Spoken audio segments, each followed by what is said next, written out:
দেখো বন্ধুরা, মাছ ভাজা হয়ে গেছে আর এখন আমি মাছটাকে রান্না করব।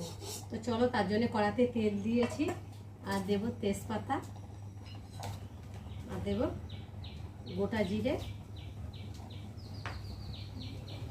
ফোড়নটা একটু ভালো করে ভেজে নেব। এখন একটু একটু করে বৃষ্টি হচ্ছে আর এত গরম ফেলছে, দেখো ঘেমে কি অবস্থা হয়ে যাচ্ছে। ফোড়নটা একটু ভাজা ভাজা হয়ে গেছে আর এখন আমি পেঁয়াজ কুচি দিয়ে দেবো।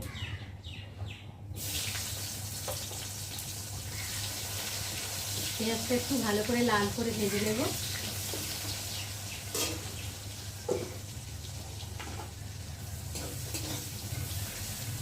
পেঁয়াজটা একটু লাল লাল ভাজা হয়ে গেছে আর এখন এই যে কেটে রাখা আলুগুলোকে দিয়ে একটু ভেজে নেব।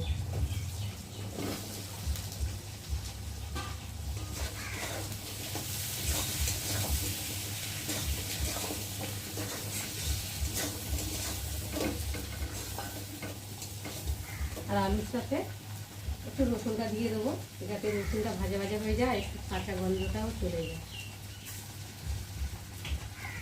আর দিয়ে দেবো কটা কাঁচা লঙ্কা দিয়ে একটু আলুটা ভালো করে ভেজে নেবো লাল লাল করে। তো চলো, একটু লাল লাল করে ভেজে নিয়েছি আর এখন দিয়ে দেবো আদা বাটা আর দিয়ে দেবো টমেটো, স্বাদ মতন নুন, জিরের গুঁড়ো,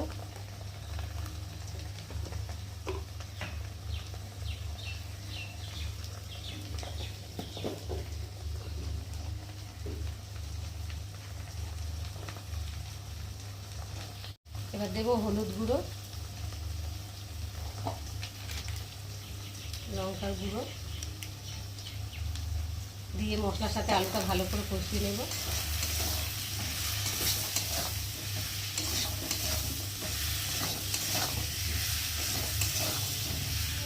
মশলা ভালোভাবে কষিয়ে নিয়েছি আর মশলা থেকে তেলও ছেড়ে দিয়েছে, দেখতে পাচ্ছ।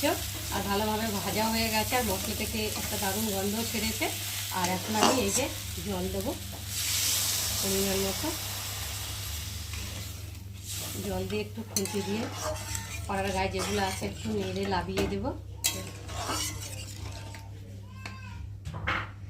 দিয়ে আর এখন ঢাকা দিয়ে ফুটিয়ে। ঢাকাটা খুলে দেখি ঝোলটা অনেকটা শুকিয়ে গেছে আর আলুগুলো সেদ্ধ হয়ে গেছে। আর এবার আমি ভেজে রাখা মাছগুলোকে দিয়ে ভালো করে ফুটিয়ে নেব,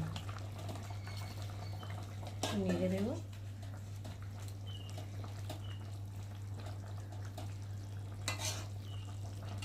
বন্ধুরা, মাছ দিয়ে একটু ভালো করে ফুটে নিলাম আর ঝোলটাও যেহেতু শুকিয়ে গেছে আর আমার আলুগুলোও সেদ্ধ হয়ে গেছে আর মাছের রেসিপিটাও তৈরি হয়ে গেছে। তো আজকে আমার রুই মাছের রেসিপি কেমন লাগলো তোমরা কিন্তু অবশ্যই কমেন্ট করবে আর ভালো লাগলে লাইক কমেন্ট শেয়ার করো। আর আমার চ্যানেলে যদি নতুন হয়ে থাকো চ্যানেলটাকে সাবস্ক্রাইব করো। তো চলো, আবার দেখা হবে তোমাদের সাথে পরের ব্লগে। ততক্ষণ তোমরা তোমাদের খেয়াল রাখো। তোমরা আমার চ্যানেলটাকে সাবস্ক্রাইব করতে থাকো আর আমি এদিকে তরকারিটাকে ঢালতে থাকি।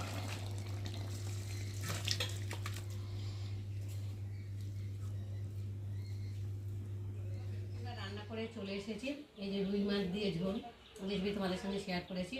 আর এখানটা রান্না হয়েছে পুঁই শাক দিয়ে, আলু দিয়ে আর লোটে মাছ দিয়ে। আর এখন খেতে বসে গেছি আর এখন পুঁই শাক দিয়ে লোটে মাছ দিয়ে খেয়ে দিই।